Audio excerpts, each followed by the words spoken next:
Hi everybody, welcome back. This is White Mountains Today. I'm Chris Prue in the North Conway studio, joined by some folks from the Weathervane Theater in Whitefield. We have Jorge Donoso, and Ryan Schlecht, both of the Weathervane in Whitefield. Thanks for joining us today. Thanks for having us. We're going to talk about your great summer lineup, but first I wanted to get into one of the shows you guys have just started as part of your repertory series. It's Eurydice. And I believe, Jorge, you are directing it. Yes. And Ryan, you did costume and set design. Let's talk a little bit about this show. What makes it special? What's going to make people want to come see it?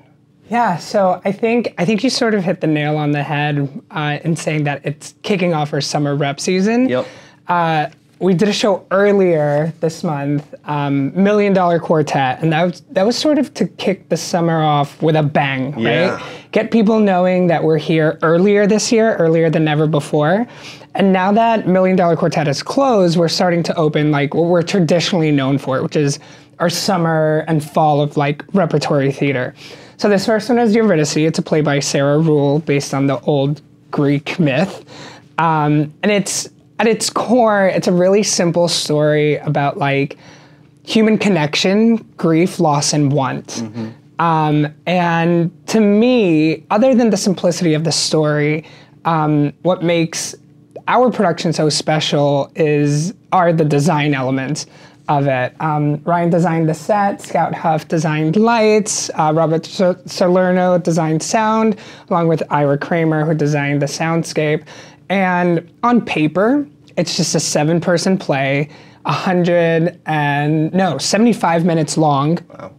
But, you know, you come to the theater and it's probably one of the biggest sets we've ever done. I mean, the space looks huge. Ryan's design is just from structure to structure. You want to talk a little bit about like how you came up with that design? Sure. The inspiration behind it was a lot of like old Greek architecture and just trying to create something that the patrons have never seen before because of the structure of our actual theater is so consistent. I just wanted to like really change the space a lot and make it something totally different and then challenge people's ideals of the underworld in Greek myth because everybody thinks of it like fiery hellscape, and it really doesn't have to be like that. Right, so you did set design, also costume design as well. I believe we have some photos to show that show some of these elaborate costumes, but talk about the challenge of creating these. The challenge at the Weathervane specifically is just our time and resources because we're in the middle of the mountains and there's not a lot of things available to us. But you know, it's nice working with friends, and it's great to work with Jorge in any respect, but especially as a director. And we just had our first collaboration in that way on North Country Shakes, which was a really exciting initiative this year that we had that was free Shakespeare to our community, which was really great. And he directed that and conceived it, and I also designed that. So it's been kind of nice to do that with him. And so it kind of makes it easier, you know, with all the challenges. It's easy to do when you do with people you love. Yeah. So you mentioned the challenges of being in the middle of the North Country and not, you know, in downtown New York, which is new to a lot of you guys, right? Because a lot of the players and directors and everybody involved in the Weathervane come up here from New York and places across the country, really. Yeah. Yeah, I mean, I think it's really interesting. This year I got here on May 23rd to start working on the season.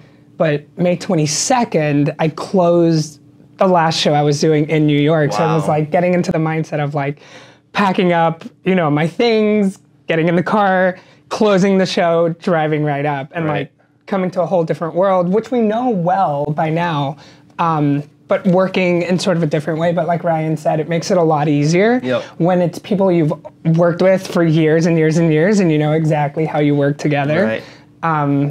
Yeah. So why do you do it? What brings you back to the Weathervane? What's the magic that draws you there? For me, one of them is like actually getting to work with friends, right? And a lot of other places, a lot of other processes, you go into a room and it's new people all the time. Yep. And here at the Weathervane, like we have our Weathervane family, but also we know but we also have like the community that we've gotten to know so well, right? And because of the community is why we create things like North Country Shakes. So we got this grant from the National Endowment for the Arts for the first time in like a couple of years, you know? And something that we kept hearing from the community is like, shakes, shakes. Why don't we do Shakespeare anymore? So we conceived this piece of like a bunch of different scenes of Shakespeare's most famous plays, and we put it in our outdoor theater and we set it free to the community. We had like 6-7 performances, and we had hundreds of people out there, which again, it's like the want that the community tells us about all the time. So friends and community, I would say, is why we keep coming up for sure. Yeah, I have been there for a while, and I love it just because I love bringing theater to people that would not see some of the stuff that we do otherwise, just because they don't have as much accessibility to the shows that we can perform. Yeah. So like bringing Eurydice to Whitefield is kind of amazing because I think people are afraid of Greek myth. Sometimes people are afraid of Shakespeare because they don't think they're going to understand it, or they're not smart enough or something. But when we do it, everybody's like, wow, that was really great. I loved it and I totally understand it. Right. Yeah. And so that's important for us. I think there's this misconception that Shakespeare is highbrow art. Totally. Yeah. And in reality, Shakespeare was like pop culture, you know, at this time. The diction was, the lexicon was a little bit different back then, but it was pop culture. And these are, pop culture fun stories. Well, I mean, some of them are a little bit dramatic, but he runs the gamut. Some of them are just these lighthearted, whimsical comedies too. I also think that like when it's done really well, people don't feel that it's inaccessible, right? Because like we're taught Shakespeare in school all the time, and we're like reading it and all that stuff, and like, I mean, doing that in school to me was always like a little bit boring. It totally like put me off from the thing, but then you see it how it's supposed to be done, right? You're supposed to see it. It was never meant to be read because people didn't know how to read.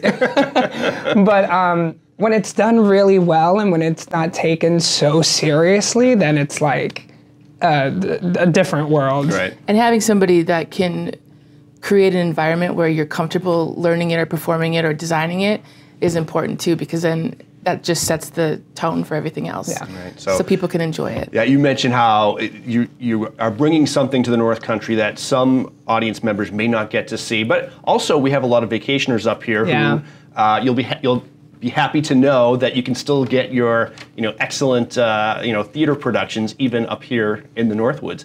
Speaking of productions, let's go through quickly the repertory season. You guys have a lot of great shows, so give us a preview of what we can expect. Okay, so we did Million Dollar Quartet. See if we can do them in order, because that's always a challenge. Eurydice, which opens on Friday. The Marvelous Wonderettes, which opens on Wednesday, July 6th. And then Gentleman's Guide to Love and Murder, which opens later in July. Intrigue. Yeah, Intrigue. That's gonna be fun too.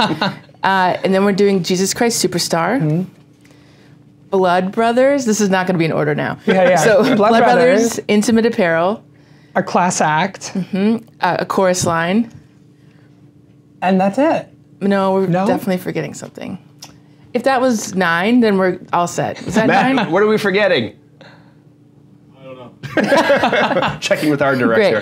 Great. I think we hit them all.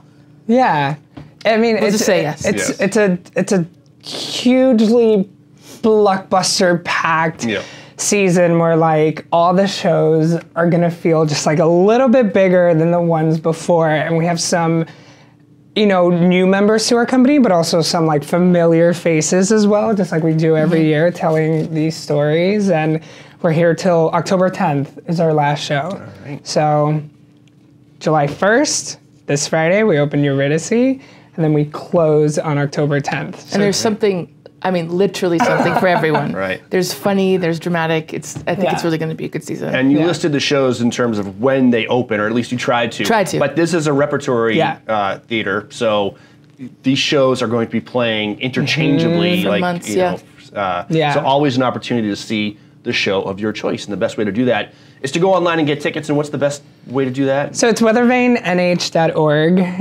is our website. There's also, you can see the calendar, you can see ticketing options. You can also call the box office. All that info is on there as well.